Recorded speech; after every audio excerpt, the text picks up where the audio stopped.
All right, so I've got the new 2021 Bronco from Traxxas, and I've gone ahead and installed the light kit, and that's what this video is about. I'm going to show you all the features of the light kit, show you the lights and how it all works, and then towards the end of the video, I will show you how I personally installed my lights. Obviously, there are instructions, but I'll just give you a visual representation of how I installed them, and it may make your install a little bit easier to physically see how I installed it versus trying to kind of look at the pictures and stuff. So first of all, the 2021 Bronco, it's a newer body on the TRX-4 chassis. I'm very familiar with the TRX-4. I have owned a TRX-4 for the last 4 years. But I went ahead and sold my old Land Rover and went ahead and got the new Bronco. I think it looks really good. And the light kit is kind of one of those must-haves. I know it's kind of a lot of money. I've seen people talk about how $550 plus $100. I know, I get it, but it's really a premium product. The new light kit stays $100 just like the old ones, but you get the new Pro Scale lighting stuff, and it works so good, it's really hard not to get. And not only does it work good, it looks incredible. It's the best looking light kit I've ever seen. It runs extremely smooth, and I don't have any complaints. So for $100, I know it's a little expensive, but it works well. I also did pick up a Bluetooth module, so that way I could turn the lights on and off with my phone. How much I'll use that? Probably not very much. But another cool thing with this vehicle, and this may be for the older TRX-4s too, I'm not sure, I never bought one for my old TRX-4, but they have two meters in there that show you your degree of incline, negative, positive incline, and left to right tilt. It shows you the degree, and you got two different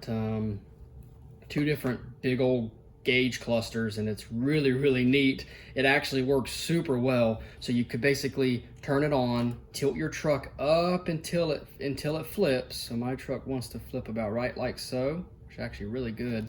Find out what that number is, and then when you're on the trails, pay attention to that number on your inclinometer, I think is what they call it, and pay attention to that number, and then you know that you're getting ready to flip your truck. So it's pretty neat. I really like that feature. So not only do you get to control your lights, you also get that really cool feature. So that's pretty neat. So right now the running lights are on. All modern cars have daytime running lights, of course, and this is what the Traxxas Broncos look like. They're very bright, which is nice because when you're running in the day, they need to be very bright. If not, you can't see them. So I think they look good, very sharp. There's no bleeding, there's no fuzziness. I mean, it's just as sharp as a real full-scale vehicle. So it looks really good. It's the same intensity all the way around, no complaints. Now, obviously, with the daytime running lights on, there are no rear lights on at this time, but I will go ahead and show you the reverse lights and all that good stuff. So we're gonna go ahead and show you the reverse lights, a little hit in reverse, and they will be on.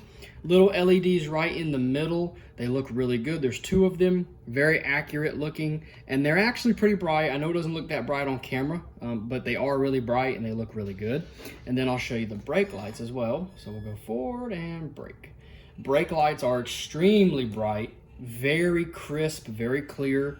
In real life, they're more red than the camera showing you. The camera almost makes them look orange, but they're actually very red in real life.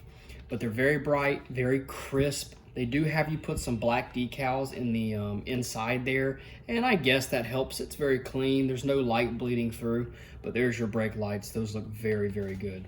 And you can also have turn signals. You can turn them on and off, but here's what your left turn signal looks like. Very clean. It lights up every bit of that translucent plastic. No bleeding. It doesn't come through any part of the taillight. It's very accurate and very clean. It's got a good pace. I think it looks really good. We'll move on to the front. There you have your side turn signal right there, and your front turn signal, which looks really good. So your front turn signal is only this line right here. It does bleed into the halo, the little circle a little bit, but it's just that line. It looks really good. And then to turn it off, you just turn it the other way. It pauses for a second, and then they come back on just like the full scale, which is really cool to see. So we'll go ahead and do the other one. There you go. Just that line. Side marker, and of course the back. And then when you turn it off, the backs just stop. There's no pause or anything like that, they just quit. Okay, so now it's time to look at the high beams and low beams. There also is a hazard light function on this. Hazard lights, obviously they blink, just like a real full scale. Also, I love these not having body clips is just another thing, another reason why this Bronco is an excellent scale body.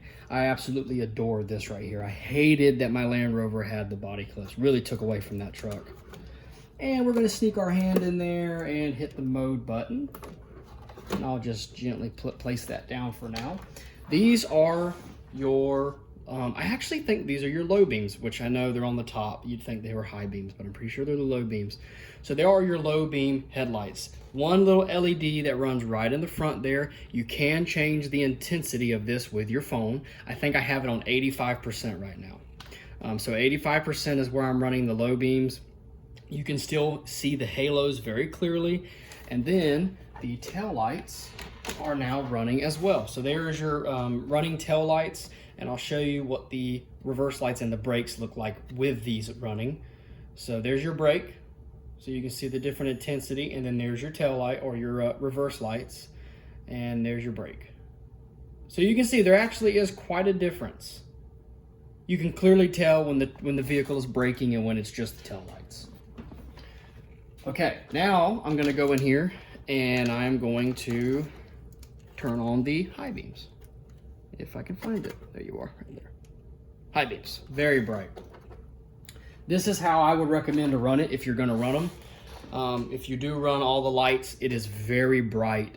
And it's a very crisp white light. It truly looks like a full-scale LED. I mean, they are LEDs, but very, very crisp, very white, and they're actually kind of hard to look right at. They're really that bright. Now, I'm not saying they're gonna allow you to see 10 feet in front of you, because they're not, but they do look really good, and for how small they are, they're very, very bright. And then if you go in here and you click it again, then you go back to running lights again. It's that easy. And of course, there is a signal function. There's another button, and that is what your hazard looks like. Hazard lights blink, a very good and accurate pace. Very clean. There's no jumpy. It's very, very consistent. Looks really good. And you can turn on and off your turn signals by doing some sequences. I think it's a triple press on the signal button. You can turn off and on the turn signals, which is excellent because not everybody wants to run their vehicle with turn signals on every time they turn. It's not accurate. So I will more than likely take those off, but just to show you the turn signals, I do have them on, but you can turn them off immediately with just a click of a button like 3 times. So I know some models don't allow you to do that, and that's something that Traxxas thought about. Turn off the turn signals, or I'm sorry, the hazard lights, and there you go. Okay, so that's the lights, right? You can control all of it from your phone. Now I'm gonna show you how I installed them very quickly and wrap this video up. So you take the body off and you have a cable here, very similar to Traxxas's other stuff. It's a braided cable, just like X-Max, Max, anything like that, it's the same deal. And this is a breakaway cable. It doesn't take much to unplug it. It's got a little plastic bit so you don't plug it in the wrong way. And if the body flies off, it is meant to break away, so that way you don't break anything. So starting from the rear, I have my wires coming straight out of the bucket on top of this right here, zip tied here and here. Then you have your main wire coming out of your left light here. You run this over or on top of your body latch system. And then I have one zip tie here, and it plugs into the power distribution block. The longer brown cable, which is labeled K, this one right here, I have it ran under the power distribution block. It takes away from some of that extra line, and it doesn't make me have to zip tie any of these little fragile wires. So kind of play around with it, and you can get that wire, you can kind of eliminate all that extra by kind of running it behind the block, and then you can't see it, it doesn't stick up. It's very, very neat. And you don't want to over tighten these zip ties. Just make sure they're snug, that's it. I have a zip tie here, here. I ran it on top of the body latch here, and they do tell you this. They tell you to make sure you run it on top. And I ran it straight up, just straight down from the light, and I ran the cross light that connects the two lights on top of this light to keep it from coming up, and a zip tie there and there. I did try other ways. I tried to mount this cable through here so it would go under and out here, and there just wasn't quite enough room. And I also tried to take this wire and run it back through here, and there just wasn't quite enough slack. So I tried multiple different ways to make it as tidy as I could, and this, the simple way, is how they designed it, and that's the way that it really works the best. So that's it for on the body. It doesn't take long to do that at all. Just beware when you are disassembling these headlight buckets. There are a lot of little pieces in there, especially the tail lights. The tail lights, they just kind of fall apart. Sometimes they just explode. So just be careful with that. And I'll set the body to the side. And this is where it took a little bit more time. I'm very particular about how I install anything, and so I tried to make it as professional and from the factory as I could. So I'm gonna go ahead and take this 3S out. And so it did take me a while, and I went through a few more zip ties than usual, testing different ways, but I finally got it down to what I think is a very solid way of running everything, right? Because it's at your discretion at this point. They don't really tell you exactly how to run stuff. They do show you to run the max cable under the battery tray. Everything else is kind of at your discretion. And this is the way I found was the safest way to run stuff. So starting off with the main lighting system here, this has its own mount. You'll mount it down on its mount and run its wires underneath itself, and it'll come out right here, and you should not have to do anything. It'll just plug directly into your ESC, okay? So there's plenty of wiggle room, but there's enough, there's not too much where it'll wiggle outside or get caught up anywhere. This little cable right here is your motor sensor cable. I ran it actually, so here are your little motor sensors, your motor sensor leads or whatnot, your little adapters. And the cables I ran from the back, and I ran them around the ESC, through the ESC and the 2-speed servo.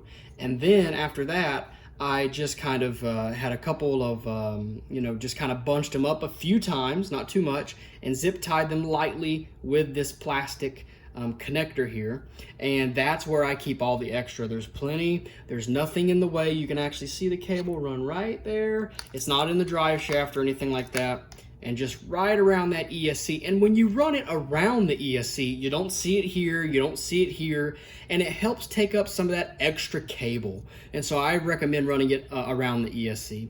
Then you have your max cable. You plug it into the in port, and you run it under your battery tray. These 2 screws, and it'll pivot up about an inch, maybe not even that. And there's 2 places you can zip tie it. There are some wires already zip tied on this far side here. I cut that zip tie, added the max cable in, and zip tied them back together as a group. And then I also zip tied the max cable on the other side here just to keep it completely stable where it's not going to be turning and moving. The most difficult part, which you do not have to do, but I wanted to, I ran my max cable through that little servo lead guide right there, and that was pretty tedious. I had to move servo wires around, and when you do that, you're going to want to take this whole box off. There are 2 screws under here. Take the box out, have these off so you can pull it out, and you're going to have to just do some wire adjusting. That was pretty tedious, but I finally got it through. And it is so neat and tidy. You would never know I opened up this truck. It looks like it came from the factory. And then I have the rest of my max cable, the extra, in the receiver box. There's plenty of room. And that's pretty much it. That's the light kit. You don't have to run it through that because it is kind of a pain. But once you do that, it's not going anywhere. Everything is secure. And that's personally the way I would mount the kit. That's all the different aspects from the kit. There's really nothing else to do. Be careful when you plug in your motor wire sensors. Make sure you're positive and positive, negative, negative, the little black wire and the little red wire. And yeah, I think that's probably one of the better ways to mount this thing. I've actually seen someone mount it at my local hobby shop, and the wires were just, it looked so bad. He had them all zip tied here and hanging out. and the max cable was ran, I think, like through here. It looked really bad, and I don't recommend doing that. I recommend taking your time and cutting some extra zip ties and, you know, cussing a few times if you have to. But I think that's the best way to do it, and now it's very tight, it's very neat, and there's nothing that can get in the way. And so that's pretty much it. That's the light kit, guys, and I really appreciate you watching. If you have any questions about the 2021 Bronco light kit, leave a comment. Thanks for watching.